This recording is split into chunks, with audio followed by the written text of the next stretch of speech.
Hello, I'm the underwhelming unicorn, and I couldn't think of a clever intro for this video, so I guess we're just gonna get started.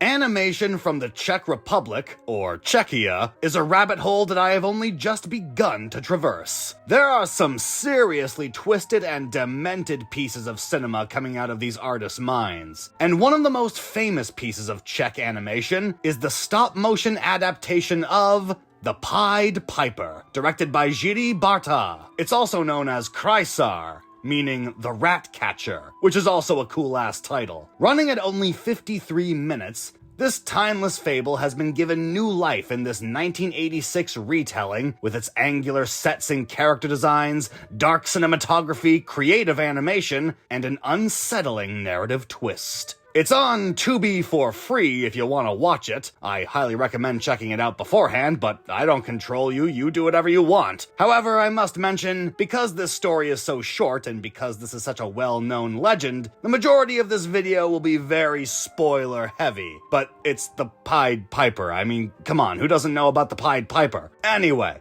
let's dive in.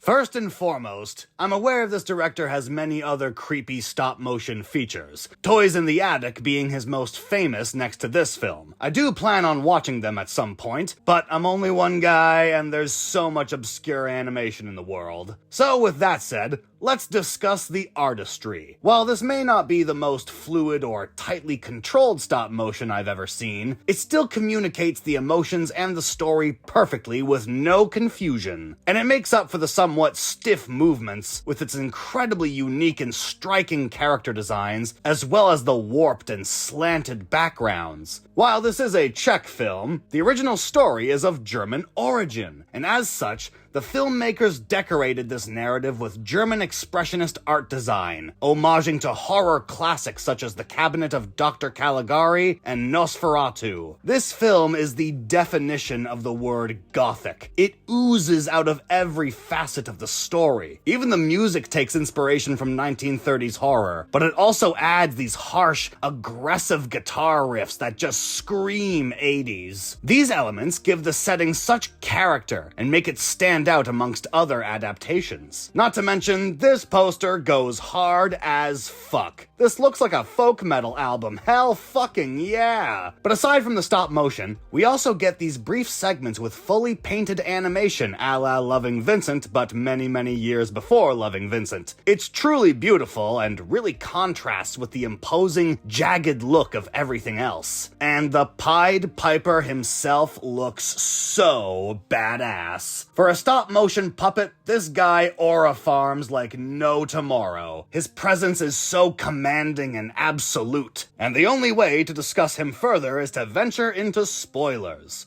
Time code. Don't piss on it. So we all know the story of the Pied Piper. A small village has a rat problem. Pied Piper comes to town and lures them away with his pipe. The village refuses to compensate him. He then creepily lures the village children away as punishment, to which then the villagers agree to pay him, the children return, and they all learn to be generous and to keep their promises. When, in reality, they should have arrested the creep for kidnapping children. Here, the basic premise is the same, of course, but there are much bleaker details. The townsfolk are absolutely consumed by their avarice. In fact, the first 25 minutes go into great detail showcasing just how selfish and ill-tempered they are. There's no dialogue. Instead, the characters talk in a gibberish language similar to what they did in Boy in the World. And while the commoners squabble over their goods and services and fawn over their materials and possessions, the councilmen are gluttonous pigs who revel in their waste and pomposity. The director is really making sure you see how truly ugly this village is. And on top of that, they have a serious rat infestation that's destroying all of their belongings. Enter the Pied Piper. Staying true to the classic story, he lures the rats away from the village, but not into a forest. No, he forces them off a ledge where they drown in a river. You even see real-life rats in there trying to get out. It's fucking brutal. Then there's this poor soul. He tries resisting the music's spell, but it's ultimately fruitless. Jesus Christ. And as you would expect, the councilman refused to pay him for his service. The Pied Piper storms out, but he isn't through with them yet. Meanwhile, there's a fair maiden in the village who is constantly harassed by this creep trying to woo her, but her affections lie with the piper, who soothes her with his music. And while they don't share much screen time together, the piper is the only other decent soul in the village, and as such, the two share a kindred, peaceful connection. But, unfortunately, not much later, the poor woman is cornered by the aforementioned creep and his councilman friends, and while it's not shown, it's implied that she's gruesomely raped and murdered, cementing the depravity and vileness of this village. The piper comes across her body and is deeply saddened by this horrific tragedy. He closes her eyes and spends the night lamenting in the tallest tower of the town. We also see this guy. This is the god Saturn and his hourglass. He and the Pied Piper have a conversation of pure telepathy. As they both agree in silence, these villagers must pay for their sins. This is especially unnerving because Saturn is supposed to represent a golden age of peace and prosperity, implying that in order to achieve such peace, these villagers have to die. The hourglass runs out, and the next morning, the piper repays the village's cruelty with a cruel act of his own. He starts playing his pipe, which turns the horrid village folk into rats. And surely enough, they are slowly lured off the same ledge where the original swarm was killed. There's even a repeat of the same resistance from before, and suitably enough, it's the councilman that assaulted and killed the fair maiden. And with that, all the villagers perish.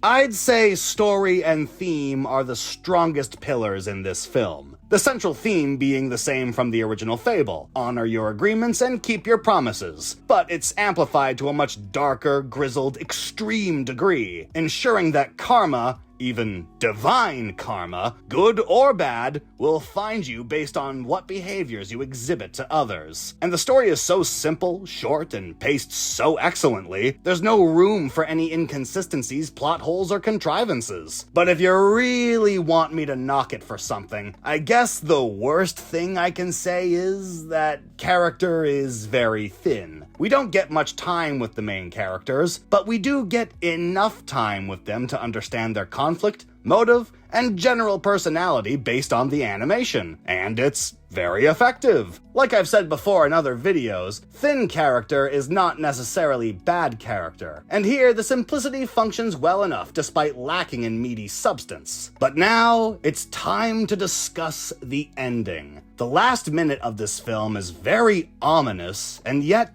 slightly hopeful. After the piper sends the villagers to their deaths, the fisherman, who we only saw once before when the piper was entering town, arrives by his side. The piper then mysteriously vanishes into thin air as his cloak whisks away in the wind. This is a rather ambiguous detail in the story, as it's very much up to your personal interpretation of its meaning. My interpretation is, the Pied Piper was actually death, which would explain how he was able to communicate with Saturn. And once he condemned all these greedy and repugnant sinners to their grisly fate, he disappeared into the nether, only to show up wherever his name is beckoned next. The fisherman recovers an infant from the village, which seems to be the only other surviving villager. They walk off into the beautifully painted backdrop, off to better horizons and a hopeful future. And that was the Pied Piper. Moral of the story is, don't be greedy, don't be a sex offender, and always pay your artists. Pretty base, not gonna lie. This film is an absolute diamond in the rough, a truly unique piece of animation history, a hauntingly beautiful work, a certified underrated classic. It's films like this that reinvigorate my passion for animation, with its simplistic storytelling, clear characterization, consistent themes, and mesmerizing art style. It's an incredible work of art that deserves to be praised and appreciated as much as any other underrated animation. I love how compact, tightly written, and remarkably efficient it is. There's not an ounce of fat to be trimmed, not a trace of pacing issues. It's short, sweet, to the point, and a very well executed, well-told story. I absolutely love it, and I highly recommend it. But before I sign off, I feel it necessary to inform you of another animated short with a similar story and similar themes. The Backwater Gospel. It's on YouTube, it's only 10 minutes, barely, and it details a corrupt village that's visited by a shadowy figure and meet a gruesome demise. The animation is very stylistic and graphic, the writing is fantastic, and it's sure to leave you with a cold, bitter feeling. It's legitimately one of my favorite animated shorts ever, and the link for it is in the description.